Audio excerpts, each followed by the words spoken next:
Pengelolaan lahan pertanian dengan sistem ketahanan pangan mandiri yang diterapkan oleh seorang penggiat pertanian di Kampung Nyalindung, Desa Sukamantri, Kecamatan Taman Sari, Kabupaten Bogor, memang membuahkan hasil yang sangat besar.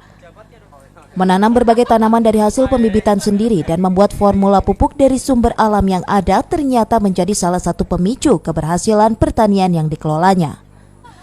Lihat saja berbagai tanaman pertanian yang ada di atas lahan sekitar 4 hektar ini. Berbagai tanaman bisa tumbuh dengan subur dan berbuah dengan matang hanya dengan menggunakan pupuk dan pembibitan yang dikelola sendiri. Keberhasilan pengelolaan pertanian ini secara tidak langsung menjadi kritikan pedas bagi Institut Pertanian Bogor yang selama ini seakan tanpa mampu menciptakan kreasi dalam bidang pertanian. Sistem pertanian dengan pola ketahanan pangan mandiri ini ternyata membuat pihak Kecamatan Dramaga Kabupaten Bogor ingin ikut menerapkannya.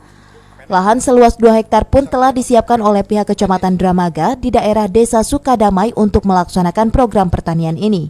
Ketahanan pangan untuk IPB, untuk menghidupi aktivitas akademika IPB dan orang Dramaga sendiri, saya siap.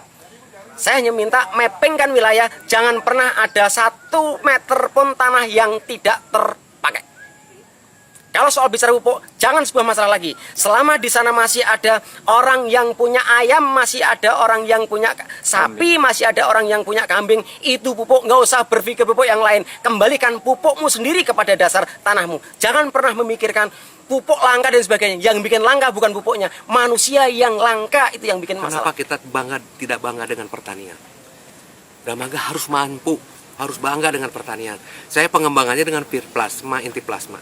Nanti di 2 hektar nanti kembangkan semua masyarakat melalui pemberdayaan masyarakat yang didanai oleh dana desa. Kerjasama yang dilakukan oleh pihak Kecamatan Dramaga Kabupaten Bogor dengan seorang penggiat pertanian ini merupakan langkah awal dari pihak Kecamatan Dramaga yang ingin mengembangkan lahan usaha pertanian di wilayahnya. Dari Taman Sari, Kabupaten Bogor, Mande Jajar melaporkan untuk Dinamika.